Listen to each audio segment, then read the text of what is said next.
Shulman, are you familiar with any examples in which confidential information relating to the application for tax-exempt status of groups was leaked to any entity outside of the IRS?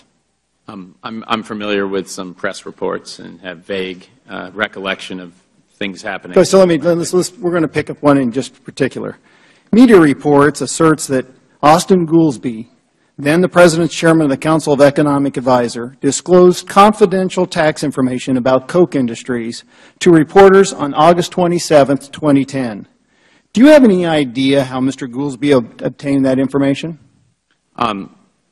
Two things. One is, if I remember from the time, it wasn't confirmed that he had confidential information, and to the extent he did, if that's your premise, I have no idea. The whole thing is that should have alerted you, because that's something very, very important. It kind of hit the screen and it's a pretty big deal. So did you ask your staff at the IRS how this happened, and did you find out if anyone at the IRS provided Mr. Goolsbee with that information? Because it caused you, I just saw you with your caution, it caused you to think about it, and somebody in your nature should have gone back and asked. Did you ask anybody, yes or no, in the IRS to look into that, how you got that information? It was several years ago, but my best memory is, and I have a recollection that the Inspector General was actually did an investigation to see if something had happened. But that's my best memory. At that time? It's very vague. Is that true, Mr. George? I didn't think you were, at that time, investigating.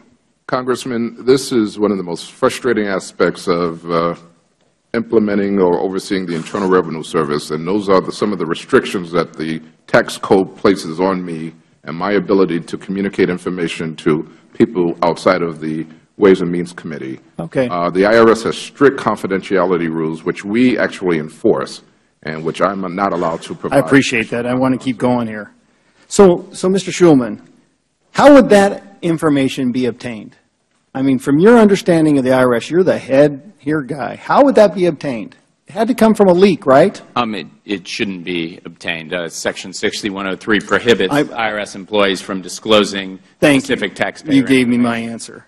So, Mr. Shulman, 6 months after Mr. Goolsbee made that public information, you went to the White House and met with him according to the White House records on February 3rd, 2011.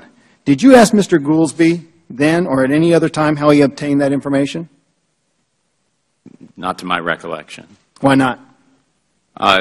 Because there's lots of things that happen in the press that involve the IRS. I don't remember that meeting, but But my understanding is this is a very important piece, particularly as a director, that you should have looked at. Because, by the way, sir, did you take an oath of office?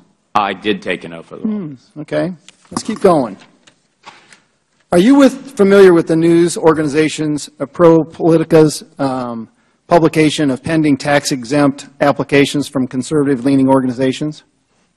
I'm sorry. Could you repeat the question? Are you familiar with those publications? The news. ProPublica? Yes.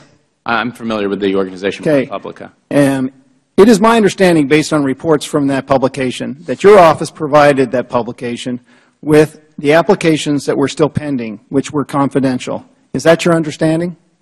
That my office? Mm-hmm. I saw news reports of issues around ProPublica that I remember, and I don't remember the time stamp. And again, my best recollection is when those news reports broke, that it was referred to the IG to look at. So what contributed to the confidential pending applications making it through the internal review process and being provided to the publication? I don't have any knowledge of the premise that it happened. I saw news reports. Well, but it should have alerted you, because, I mean, as a head person with these big things happening, you should have followed up. Beauty's in the detail. I've watched you all day. You're really good at certain parts of detail, and then you obscure the rest. I mean, there's a disease going in America. I see it in trials all over the country. We feign because somebody gets in our face that we don't acknowledge something. I want to go further. Are you aware that in July 2012, Senator Harry Reid claimed Mitt Romney hadn't paid taxes for the last 10 years and claimed to have the information supporting that? Are you aware of that? I'm sure you are. I have a recollection of reading that in the paper. Do you know how Mr. Reid obtained that information? Did you look into this? I have no idea how. Doesn't that alarm you that all of a sudden this pertinent information comes up, you're the head of this agency, and you're not asking questions? Shame on you. Absolutely shame on you. Did you ask for any other leaks of any other information, confidential information on anybody else? I mean, I've just now illustrated you 3 different incidences for private information, and yet you did nothing. So did you, let me ask you again. If the gentleman would conclude his questioning. Yes. Did you faithfully take this oath, and I want to highlight it, that I will bear true faith and allegiance to the same, and that I will well and faithfully discharge the duties of the office in which I'm about to enter? Did you take that oath? I took the oath of office. Thank you.